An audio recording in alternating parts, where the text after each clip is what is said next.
We go back to Brisbane, and to me, Brisbane weren't a preliminary final team, so they're lucky to beat Richmond, and Melbourne were clear. They won't like that. You talk about people that won't like that. They won't like you saying that they weren't a preliminary. No, they weren't. And my major concern, and there's going to need some big tinkering over the off-season when it comes to their list, because I'm concerned about their run. Now, it's no secret that clubs can get access to GPS data on clubs, and there is coaches in the competition that have used that data and shown their playing group when they come up against Brisbane. Hey, look at the difference. Brisbane are down the bottom when it comes to general running in the competition, and that is a concern they need to address in all lines, all over the ground. They've got issues there with the forwards. Obviously, you're playing three big forwards. In the midfield, just on the forwards, so just do it line by line. So you talked about Geelong, your running capacity of Myers and Close getting up the ground. The year before, it was Neil Bullen and Spargo, those types. So goal-kicking threats, yes. Brisbane Lions, ability to cover ground. Yeah, different make-up forward line, aren't they? They've got a forward line that they're all goal kickers, guys. Whereas you look at the other top teams, you've got those 3 or 4 half forwards can get up and down and help overwhelm with the contest, help your turnover game.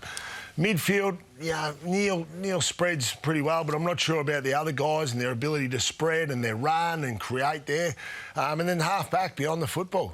Daniel Rich is obviously challenged in that area. Kadeem Coleman has been good there. When Zorko goes back there, he's been challenged. Archie is challenged in that area. So there is running concerns. And we know if you're in the bottom, 3 or 4 teams in the competition at running ability, that ain't going to get it done in the last fortnight of a season, Gaz. Now, they might not like hearing that, but that's just the reality of it. The modern game, the top teams, they've all got really good runners across the board, especially from their half forwards. So is that personnel? But so they're going to add Dunkley probably, or Ralphie's going to come and tell us that. So you look at it and do you either go to and throw the gauntlet at the feet of those players and say you've got to get better? Yeah. Because that can happen if you do. You can become a better runner.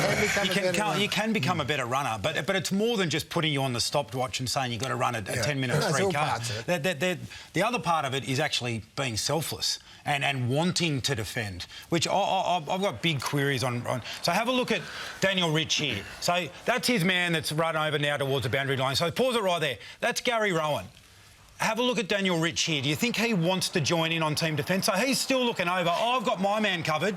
Gary Rowan's put 30 metres on him. They could have held hands when they crossed each other, but he had no desire to join in on team defence whatsoever. So it's all right when he's got the footy and he looks beautiful, with the footy because he's a great kick.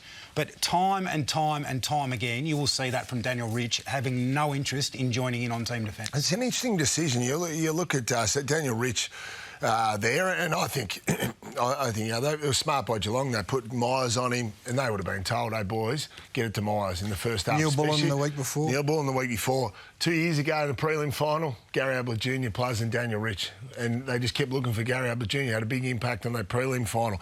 So, you've got out that aspect. Dane Zorko, at this stage of his career now, probably needs to go to half-back. But then can you have Zorko and Rich both as half-back flankers?